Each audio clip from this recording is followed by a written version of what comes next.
Kaixo denoi zer moduz. Gaur, Erentzugaren bustana, izeneko ipuina kontatuko dizuet. Mireia Canals eta Sandra Aguilarrena. Ni gazteleraz dut, baina zuei beti bezala euskaraz kontatuko dizuet, bale? Begira. Bazen behin, Javier izeneko mutiko bat. Javier bere lagunekin aritzen zen egunero jolasten, modan zegon jostailuekin, eta garai hartan gomatxoekin. Amatxo, goma gehiago nahi ditut! Eta amatxok erantzun zion. Aizu, Javier, ez dizkizut gehiago erosiko, asko dituzu ja? Eta Javier, asko azerretu zan. Begira, begiak itxi zitun, eskumuturrak itxi, hortzak estutu eta kolpeka hasi zen lurrari jotzen. Hain fuerte, Erentzugaren bustana atera zitzaiola. Aurpegia gorritu zitzaion. Bere gelara joan zen.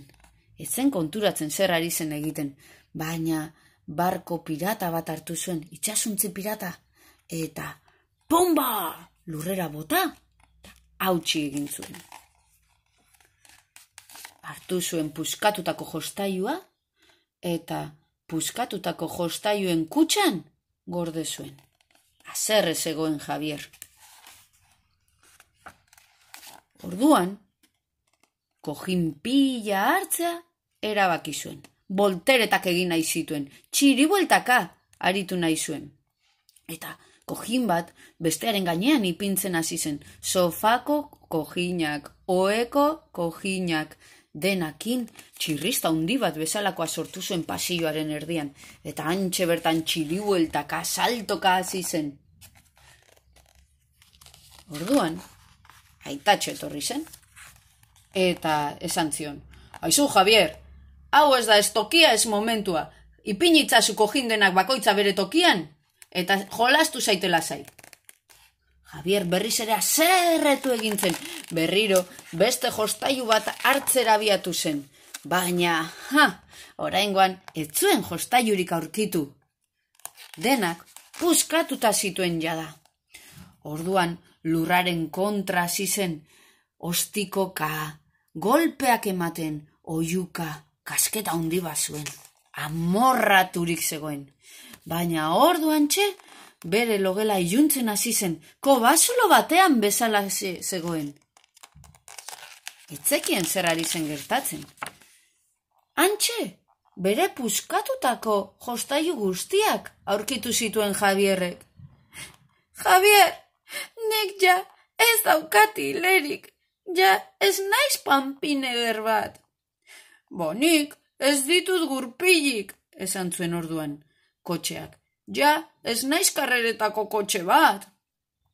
Eta nik ez dut bururik, esan zuen errinozeroak. Ez dut ezer ikusten eta kolpeak ematen ditut etengabe. Ni misio espezial bat nuen espia bat nintzen, soldadu bat, baina orain ez dut hankarik.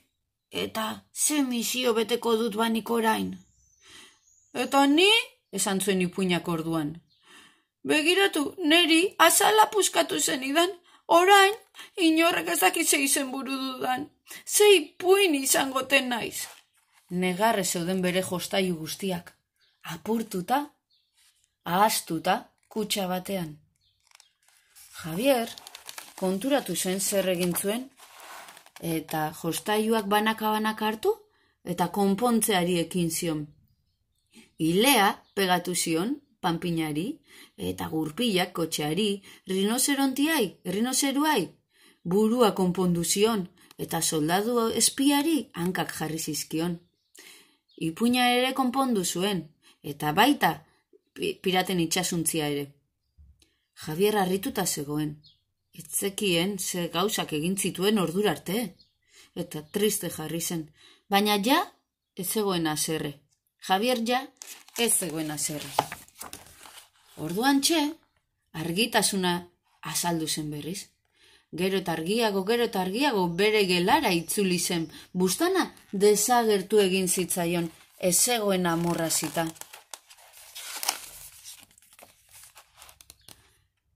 Javierrek ulertu zuen, batzutan amorrazten denean, kasketak dituenean eta gauzak puskatzen dituenean, asko haserratzen denean, kontrola galtzen duela. Baina berriz ere, bere onera etorri ahal duela. Arnasa hartu, pentsatu, gelditu, eta hemen da gure Javier.